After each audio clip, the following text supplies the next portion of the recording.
je viens voir si vous avez pris vos commandes. Alors, je suis désolée, la maison est pauvre. Hein. On a jus d'ananas, jus de pomme. Aujourd'hui, on a du thé à la menthe, hein, exceptionnellement. Et on a du Coca-Cola pour les intéresser.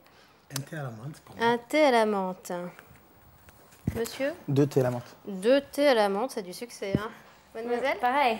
3 thés à la menthe. Est-ce qu'on va en Merci. avoir un 4e? Je ne sais pas. Non, moi je vais être très original, je vais prendre un thé à la menthe. Super, 4. 4 thés à la menthe, qui dit mieux? Non, ok, d'accord. Elles sont vachement jolies, vos lunettes, là. C'est gentil.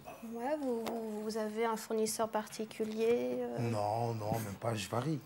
Vous quoi? Je varie. Vous variez. Ouais. D'accord, c'est d'accord, je prends note. Vous n'avez pas trop chaud, là, monsieur? Non, ça va. Vous êtes sûr? Oui, ça va. Vous n'hésitez pas, vous m'appelez, je me ferai un plaisir de vous déshabiller.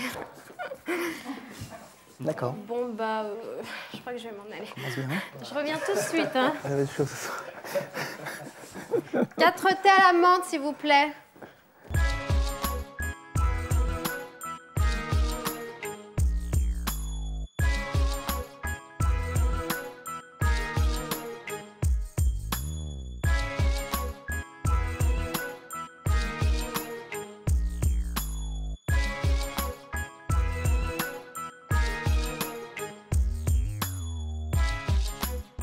Bonjour. Bonjour. Bonjour. Bonjour et bienvenue dans le F-Show. Donc le F-Show, F comme... faudrait arrêter d'être passé sur Internet parce que c'est galère d'attendre entre chaque image. Mais bon, on va faire quand même avec. Je ne sais pas si vous avez fait connaissance déjà entre vous ou si vous avez discuté. Tu peux. Non, vous êtes asocial? Oui. Vous êtes sociable. Donc c'est ce qu'on va voir.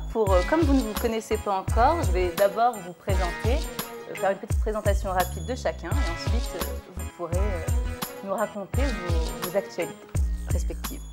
Donc tout d'abord, commençons par Hassan Zahi. Hassan Zahi est fou. Cet homme est fou, mais à part ça, tout va bien. Et à part ça, tout va bien, c'est d'ailleurs le nom de son collectif, un collectif assez amusant, puisqu'ils ont décidé de prendre toutes les polémiques du moment, polémiques françaises sur le voile, l'islamophobie ou encore la virginité, pour faire de cette chair à polémique un poil à gratter. Donc on est avec des petits sketchs humoristiques, pas mal du tout. Et à côté de ça, il a son spectacle en solo qui s'appelle Hassan%, comprenez à 100%, où il dépasse tous ces thèmes un petit peu qu'on peut qualifier de communautaires pour aller beaucoup plus loin. Il va inviter sa psy sur scène ou son institutrice, enfin virtuellement, elles ne viennent pas, enfin, elles aimeraient peut-être venir d'ailleurs. Donc, il invite sa psy et son institutrice entre 2 saltos arrière, monsieur et acrobate, sous le regard bienveillant de son ingénieur du son et lumière, Idir. Voilà, c'est Hassan Zahi. On continue avec la charmante demoiselle qui est juste à côté de moi et qui s'appelle Maude. Monsieur Ibrahim et les fleurs du Coran l'ont rencontrée en 2003 dans le film du même nom. Puis c'est à nous Puis elle nous a donné le vertige avec le film Vertige en 2008. Mais comme c'est une acrobate qui n'a pas peur d'avoir le vertige, elle passe du cinéma au théâtre, avec notamment La Cerisée de Tchekhov, donc vraiment la pièce marathon. Et plus récemment, on a pu la voir dans Leaves, dont elle pourra nous parler. Jeune comédienne de 27 ans, si je ne me trompe pas. C'est donc Maude Villers, on dit Maude Villers. Maude Villers. Ouais. Voilà, je n'aurais pas dû dire l'âge. Non, mais ça y est, c'est lancé. De 24 On ans, assume. Maude Villers. De 18 ans, Maude Villers. Je viens d'avoir 12 ans et demi. De 12 ans et demi, Maude Villers. On continue. Alors là, par contre, il y a un petit problème. Donc, j'ai bien vérifié d'avoir mes papiers pour présenter l'invité suivant. J'ai vérifié que mes invités avaient les leurs. C'est bon? Non, pas forcément pour tout le monde.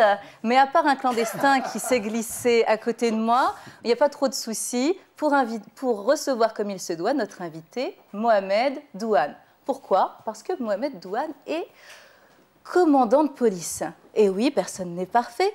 Et Mohamed exerce ce métier depuis 17 ans. Je plaisante, bien sûr. On est très heureux de vous avoir parmi nous. On est très, très heureux. Donc, Mohamed Douane est commandant de police. Donc, il fait partie de cette grande famille. Et comme tout bon membre d'une famille unie, il y a un moment où il faut faire quelque chose. C'est balancer tout le monde. Et c'est ce que vous faites dans votre livre « Les tabous de la police ». Donc, bien sûr, les tabous de la police, vous vous dites, on va avoir des petites histoires croustillantes. Non, il ne s'agit pas du Sex and the City de la police. C'est plutôt comment la police française est vue de l'intérieur. Et voilà, comment parler en toute liberté de la police française en appuyant notamment sur les points qui font mal, la violence chez les jeunes. Je ne regarde personne en particulier, sinon on va croire que j'ai la violence chez les jeunes. Parlons-en. Et Déjà, faut faire attention. Hein. et la violence chez les jeunes et la délinquance, tous ces sujets un petit peu polémiques et dont on parle d'une façon, je suis en train de m'embrouiller, donc tous ces sujets un petit peu polémiques. Tu fabouilles, hein, fais attention. Hein. Oui, je crache un petit peu. Attention. Hein. C'est le fait d'avoir un policier près de moi, je crois que ça me gêne un petit peu. Bon, d'autant plus qu'il s'appelle Douane, j'ai remarqué, c'est ça? Vous étiez prédisposé ou quoi?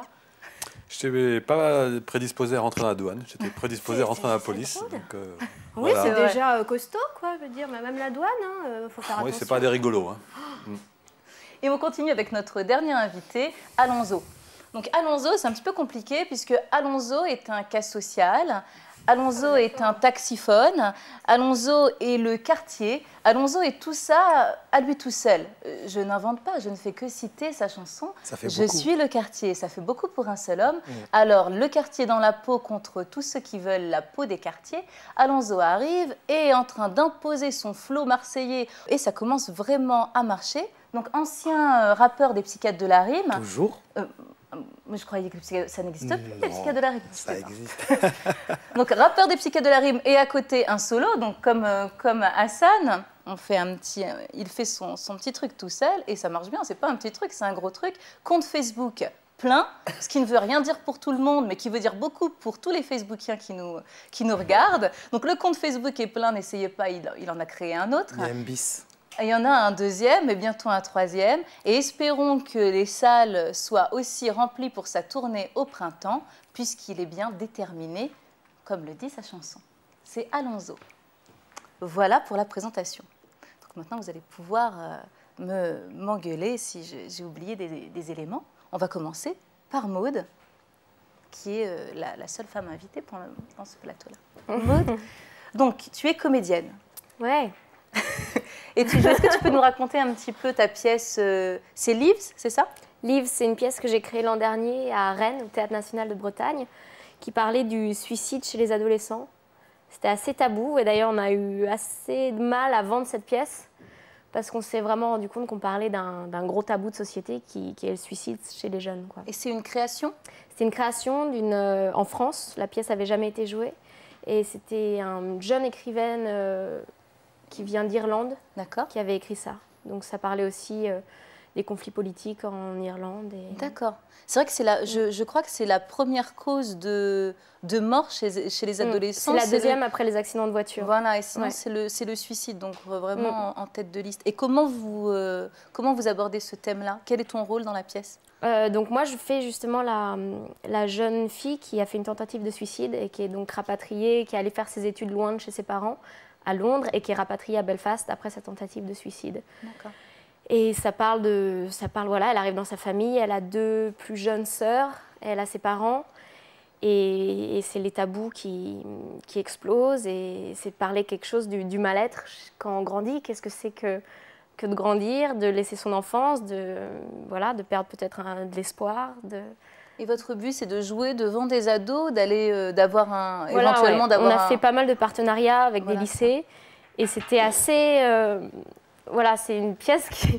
Ça touchait les gens. À la fin, les gens venaient me voir et me confiaient vraiment des secrets de leur vie, comme s'ils s'étaient reconnus. Et ça, pour moi, ça fait sens de travailler sur des pièces comme ça, parce qu'on parle à tout le monde. C'est pas du théâtre qui se regarde le nombril et qui parle à une élite, et c'est pas toujours les mêmes. Mais voilà, on parlait, il y avait des jeunes, des moins jeunes, mais ils avaient l'impression qu'on leur parlait vraiment, sans condescendance. D'accord.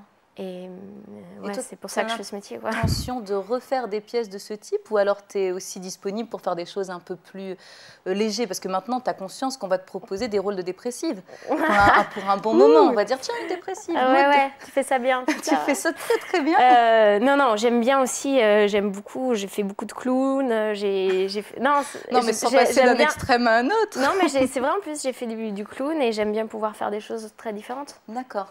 Mais le clown, c'est le revers du dramatique quand même. Eh ben, merci. Après, ça Qui fait le les grandes dit-tu comédiennes. Oui, c'est pour ça, l'extrême. C'est bien, c'est une grande carrière. C'est un premier rôle. Ça. Non, très bien. Et pour le cinéma, tu préfères quoi? Tu préfères le théâtre ou le cinéma? Quelle expérience tu gardes de Monsieur Ibrahim et les fleurs du Coran, par exemple? Alors, j'avais vraiment un petit rôle, mais c'était un de mes premiers pas sur un plateau de télé. Et c'est tout le monde, voilà, j'ai découvert, tout était très sain sur ce tournage. Le réalisateur était super, les comédiens étaient super. Et je me suis dit, bon, on m'avait dit, méfie-toi, c'est un métier vraiment pourri. Et je suis tombée sur des gens bien. Non, mais j'ai eu de la chance parce que c'est ce qui donne envie de continuer ou non.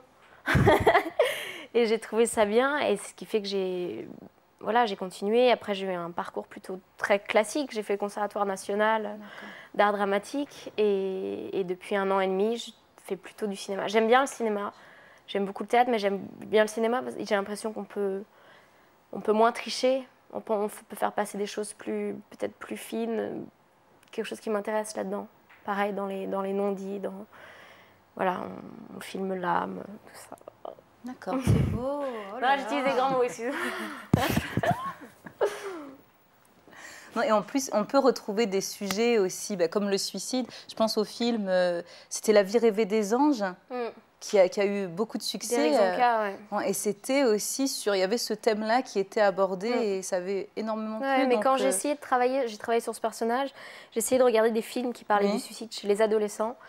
Franchement, j'ai lutté. Parce que les films, ils existent pas, les pièces de théâtre n'existent pas. Et je crois que maintenant, le spectacle, il va tourner l'an prochain. On va jouer à Créteil, on va jouer dans des belles salles.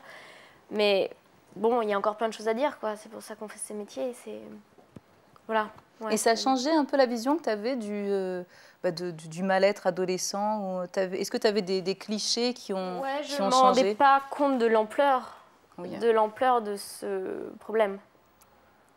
Et que ça touche beaucoup de familles. Et quand tout d'un coup j'ai commencé à parler de ça, je me suis rendu compte que des proches, enfin voilà, et pourtant on n'en parle pas. Et pourtant, on n'en parle pas trop. Il y a quelque chose qu'on ne dit pas, alors que je pense que pour plein de choses, pour plein de problèmes, des fois il suffirait d'en parler pour faire éclore des solutions. Voilà, c'est dans le dialogue qu'on peut trouver des réconforts, quoi. Surtout entre filles et garçons, c'est un peu différent.